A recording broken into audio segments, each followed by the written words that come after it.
God! The X-Files reportedly getting a new version from Black Panther director. No! Just no! The truth is out there. No, the truth is not out there. The last season of the show made us realize how sick of the truth we actually were. The X-Files is reportedly making a comeback yet again after its recent lackluster revival. Lackluster might be an understatement. While I do remember a few instances of Trump derangement syndrome during the 11th season, it wasn't anywhere near as current year as anything being made in 2023. What I remember mostly is being bored out of my mind and actually ending up hating the mythology stories, which most people had already gotten sick of nearly 20 years before. The problem with the X-Files, at least when it ended in 2018, is quite different than the problems pretty much every other franchise is experiencing now. This is a show that not only should never have come back, it carried on for several seasons longer than it should have during its original run. The Monster of the Week episodes were great, but the mythology episodes, those dealing with the alien conspiracy, became more and more convoluted, boring, and frankly, annoying. The mythology part was largely finished in season 6, but they managed to drag it on for 3 more seasons. I have revisited many Monster of the Week episodes since buying the Blu-ray set back in 2015,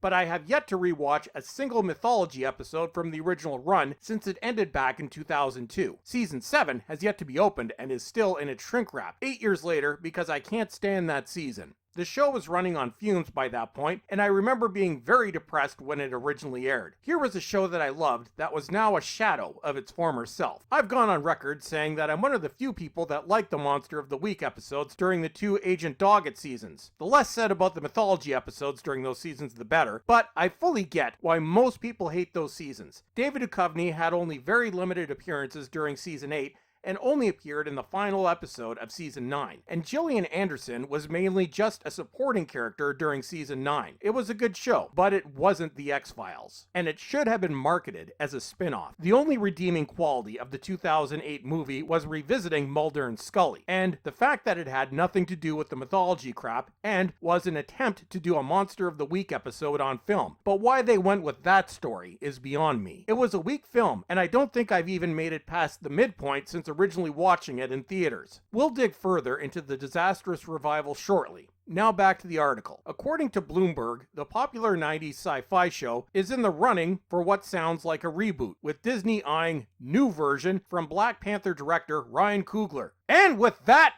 here we go again! However, what form that will take remains to be seen. Oh, I think we know! God help you if you misgender an alien. After 11 seasons and 2 movies, the X-Files stars Gillian Anderson and David Duchovny have put in plenty of time as agents Dana Scully and Fox Mulder. Yes, 6 great seasons, followed by a gradual fading away that started in 1999 and didn't end until the pitiful season 11 in 2018. Whether or not they return in the upcoming show remains to be seen. However, Anderson herself recently suggested a lot would have to change for her to consider another return. And, as this is current year, everyone take a guess what kind of changes she wants to see. Jesus! What happened to you, Scully? It just feels like such an old idea. I've done it. I did it for many years, and it also ended on such an unfortunate note, Anderson said.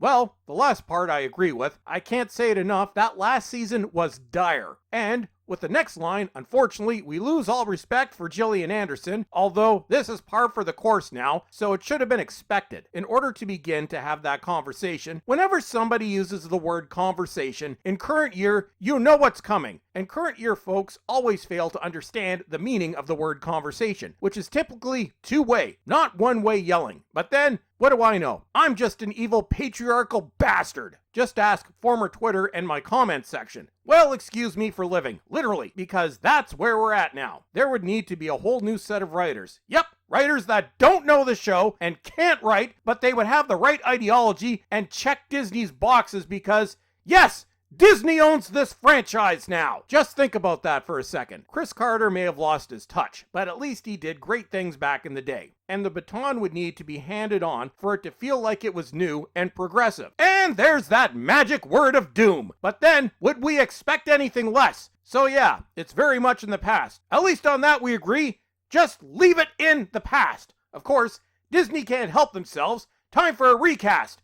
And we all know where that's going. The X-Files originally debuted back in 1993. Better times indeed, and revolved around FBI agents Mulder and Scully as they investigated unsolved paranormal cases. The new version would probably involve deviants enjoying getting probed by Alf, channeling the likes of The Twilight Zone. Remember what they did to that one? And Tales from the Dark Side, a title that could define the entirety of modern entertainment. The show was an instant hit and has seeped into pop culture consciousness ever since. Not really, sadly. It seems to have been forgotten. It's to the point that I'm wondering if this video will even get any views. In many ways, that's a blessing. A revival would have a built-in fan base eagerly awaiting new episodes. No, the few of us left that still appreciate the good old days are dreading this reimagining. However, it also has to meet expectations. Well, there's no way in hell that's going to happen unless you're just expecting it to be current year trash, which we pretty much are, so good for you! Maybe you will meet expectations. Unfortunately, the recent 2016 revival found that out the hard way. The 6-episode season 10, well, half of the episodes, might have been a cool novelty, but then season 11 had to rear its head, with season 11 becoming the least watched series in the show's history with an average of 5.34 million viewers per episode. I was one of them. It wasn't fun. To put that into context, season 5, at the height of the show's popularity, pulled in 19.8 million viewers per episode. Season 5 was awesome, and we'll never see TV that good again.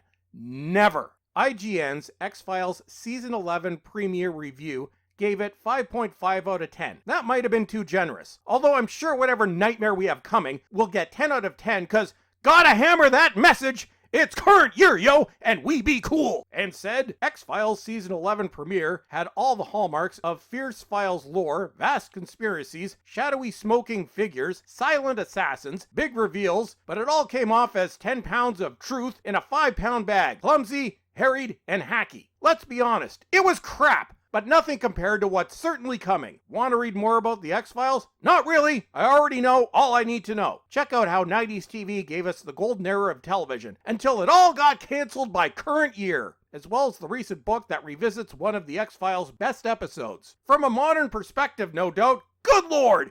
Here we go again! And that's it for today. Don't forget to follow me on former Twitter, and until next time, suck it.